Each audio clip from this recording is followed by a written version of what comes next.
Tá na hora de você deixar de ser boazinha. E aqui eu tenho um lugar de fala muito grande, porque não porque um dia eu fui boazinha e eu deixei de ser boazinha, mas porque eu estou justamente nesse processo entre perceber que eu precisava mudar isso e entrar nesse processo de mudar isso. O que acontece? A gente confunde muito que ser boazinha é uma coisa que só vai trazer benefícios. Eu cresci ouvindo isso. Eu passei a minha vida inteira tendo a certeza de que para eu conseguir alguma coisa eu preciso ser boazinha. Hoje em dia, eu tenho um filho e ele é autista, né? E hoje em dia eu penso muito sobre como eu gosto de educar e passar as coisas para ele. Ele tem muita dificuldade de fazer amizades, de se socializar com as pessoas. E no início, ele descia aqui no prédio com um patinete. E aí ele não gosta de emprestar nada para ninguém. E eu falava, filho, você precisa emprestar. Não quero, não gosto. E eu ficava pensando, nossa, ele não vai conseguir fazer amigo nenhum desse jeito. Os meninos pediam o patinete emprestado dele, ele não emprestava, enfim.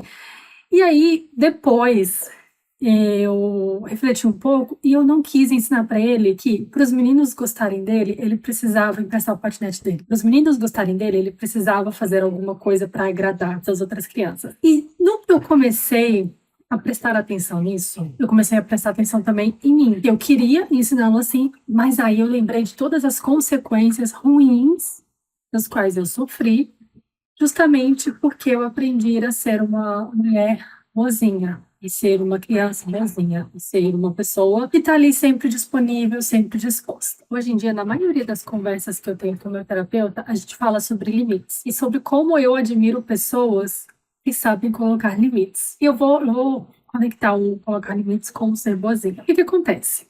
Tem uma frase maravilhosa da Carol Rasch, ela disse uma vez num curso, que era gente saudável não gruda em gente tóxica. O que eu quero dizer aqui? Que essa característica de ser boazinha, ela esconde alguma coisa que não é saudável. E é isso que gruda nas pessoas tóxicas, nas pessoas que vão tirar proveito disso, intencionalmente ou não. Eu, no início do ano, passei por uma situação assim. Por isso que eu estou nesse processo de entender que eu tenho que parar de ser boazinha. Que aconteceu?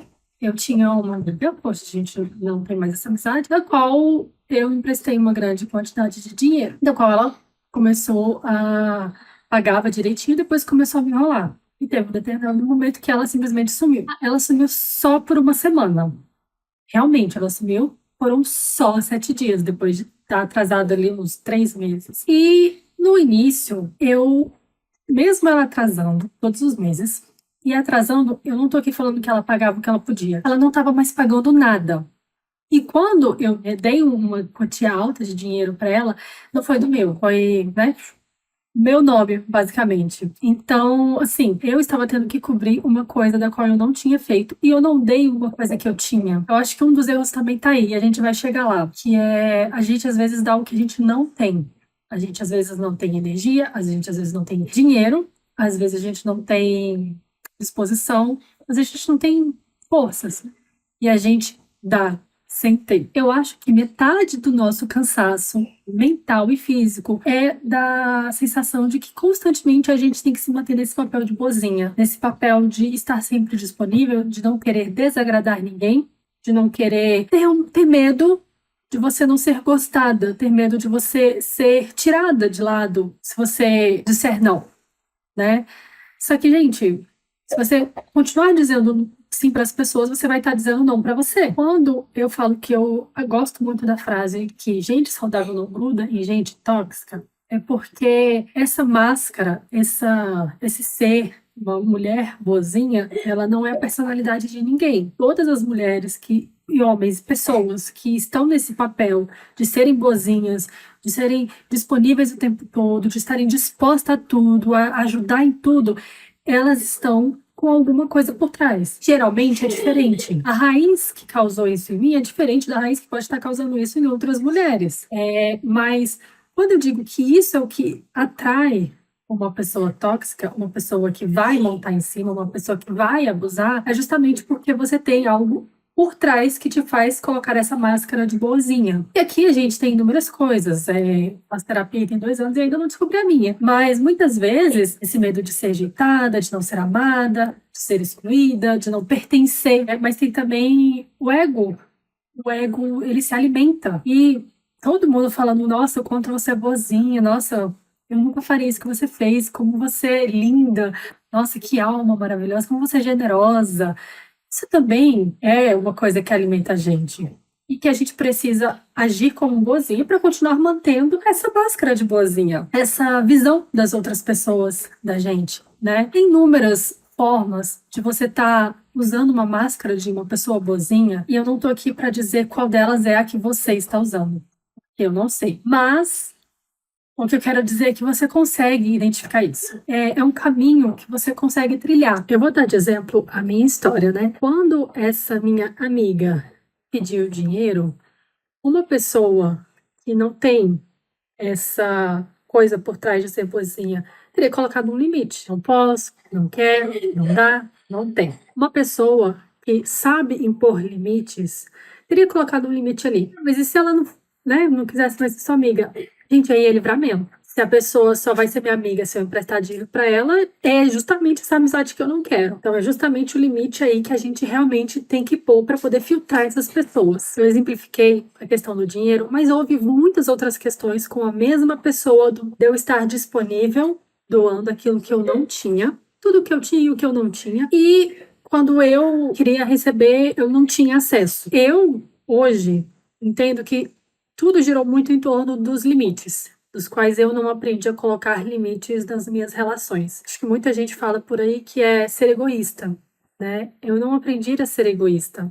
Isso muito antes de ter filho. Eu nunca tinha sido egoísta antes.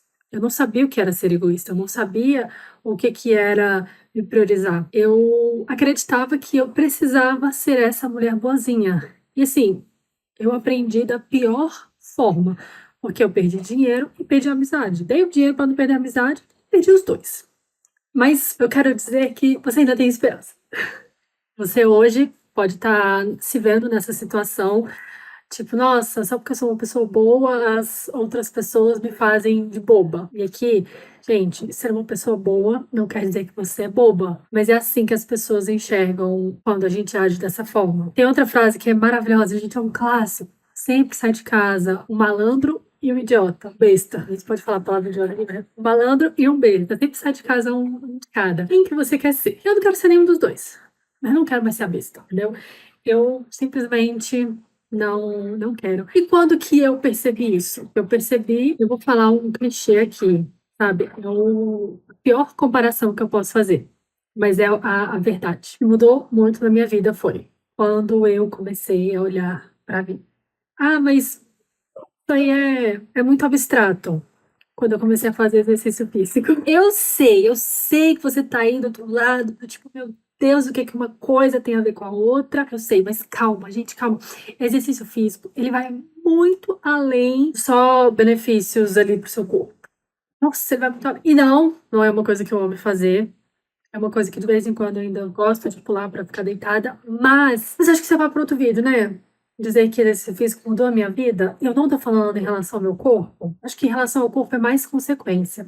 Mas esse não é o ponto central. O ponto central é que o que mudou foi quando eu quebrei a cara a minha vida inteira, né? Não foi só com essa amiga. Tive um ex também que eu não conseguia dizer, não conseguia colocar limites. E quando você não coloca limites, é, por muitos anos, é muito complicado. E eu comecei a fazer exercício físico todos os dias. Óbvio que eu via um resultado ali no meu corpo, óbvio que eu via um resultado também mental, mas eu comecei a ver um resultado, gente, que é assim, eu olhar pra mim. Por exemplo, no exercício físico, a gente aprende muito sobre o desconforto, mesmo sem a gente querer.